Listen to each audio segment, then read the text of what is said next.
They didn't limit it, they simply took it away. That's never been done to a right so important to so many Americans. But they did it. It's a sad day for the court and for the country. 50 years ago, Roe v. Wade was decided and has been the law of the land since then. This landmark case protected women's right to choose, her right to make decisions with her doctor, free from the interference of politics. It reaffirmed basic principles of equality, that women have the power to control their own destiny, and it reinforced a fundamental right of privacy, a right of each of us to choose how to live our lives. Now, with Roe gone, let's be very clear. The health and life of women in this nation are now at risk.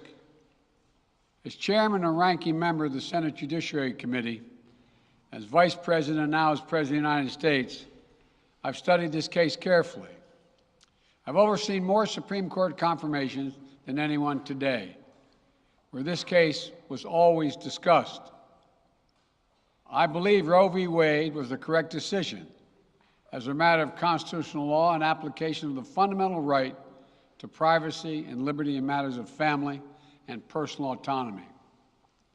It was a decision on a complex matter that drew a careful balance between a woman's right to choose earlier in her pregnancy and the state's ability to regulate later in her pregnancy. A decision with broad national consensus that most Americans of faith and backgrounds found acceptable, and that had been the law of the land for most of the lifetime of Americans today. And it was a constitutional principle upheld by justices appointed by Democrat and Republican presidents alike. Roe v. Wade was a 7-2 decision, written by a justice appointed by a Republican president, Richard Nixon. In the 5 decades that followed Roe v. Wade, justices appointed by Republican presidents from Eisenhower, Nixon, and Reagan, George W. Bush, were among the justices who voted to uphold the principles set forth in Roe v. Wade. It was 3 justices named by one president, Donald Trump, who were the core of today's decision to upend the scales of justice and eliminate a fundamental right for women in this country. Make no mistake, this decision is a culmination of a deliberate effort over decades to upset the balance of our law. It's a realization of an extreme ideology and a tragic error by the Supreme Court, in my view.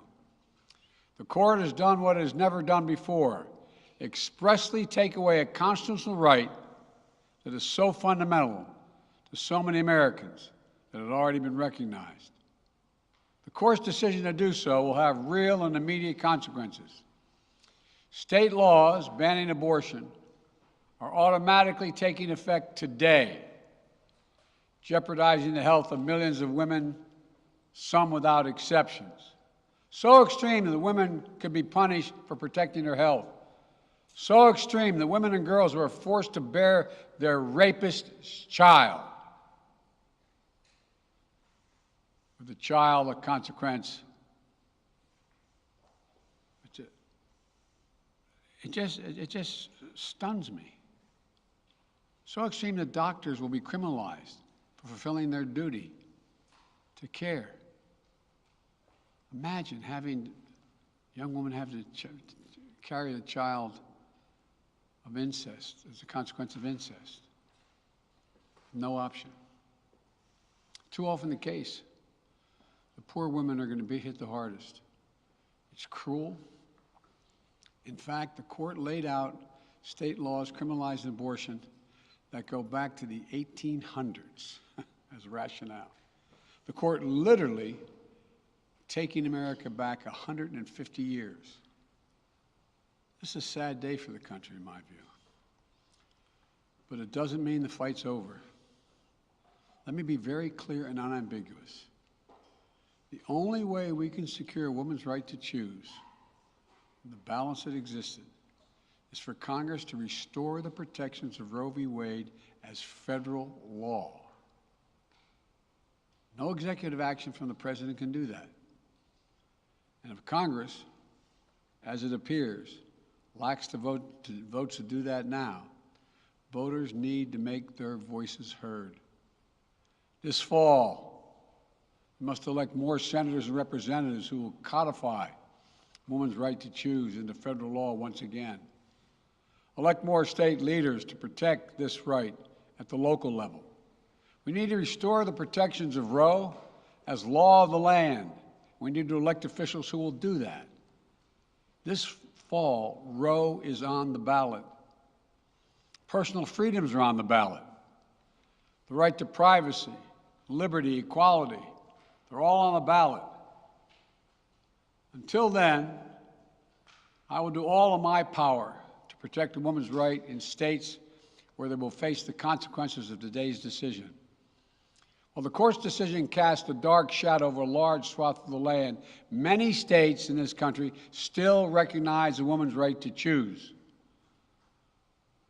So, if a woman lives in a state that restricts abortion, the Supreme Court's decision does not prevent her from traveling from her home state to the state that allows it. It does not prevent a doctor in that state from treating her. As the Attorney General has made clear, women must remain free to travel safely to another state to seek care they need. My administration will defend that bedrock right. If any state or local official, high or low, tries to interfere with a woman's exercising her basic right to travel, I will do everything in my power to fight that deeply un-American attack. My administration will also protect a woman's access to medications that are approved by the Food and Drug Administration, the FDA, like contraception, which is essential for preventative health care,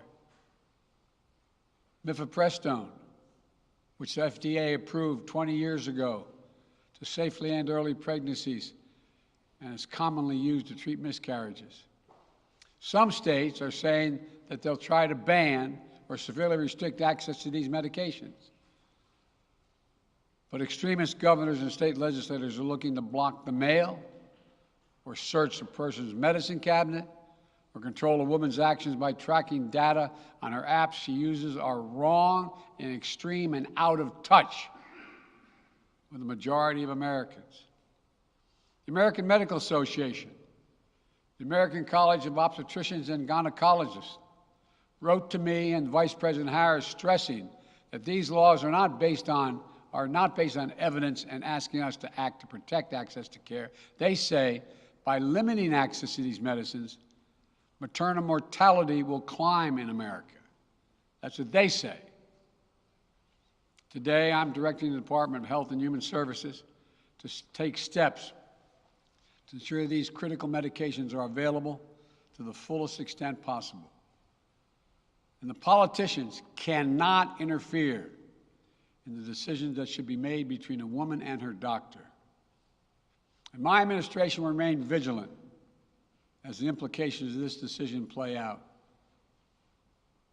I've warned about how this decision risks the broader right to privacy for everyone. That's because Roe recognized the fundamental right to privacy that has served as a basis for so many more rights that we've come to take for granted, that are ingrained in the fabric of this country. The right to make the best decisions for your health. The right to use birth control, a married couple in the privacy of their bedroom, for God's sake. The right to marry the person you love. Now, Justice Thomas said as much today. He explicitly called to reconsider the right of marriage equality, the right of couples to make their choices on contraception. This is extreme and dangerous path the court is now taking us on. Let me close with 2 points. First, I call on everyone, no matter how deeply they care about this decision, to keep all protests peaceful. Peaceful, peaceful, peaceful. No intimidation. Violence is never acceptable. Threats and intimidation are not speech. We must stand against violence in any form, regardless of your rationale. Second, I know so many of us are frustrated and disillusioned that the court has taken something away that's so fundamental. I know so many women are now going to face incredibly difficult situations. I hear you. I support you. I stand with you. The consequences and the consensus of the American people, core principles of equality, liberty, dignity, and the stability of the rule of law demand that Roe should not have been overturned. With this decision, the conservative majority of the Supreme Court shows how extreme it is, how far removed they are from the majority of this country. They've made the United States an outlier among developed nations in the world. But this decision must not be the final word. My administration will use all of its appropriate lawful powers, but Congress must act. And with your vote, you can act. You can have the final word. This is not over. Thank you very much. More to say this in weeks to come. Thank you. Mr. President, do you still have confidence?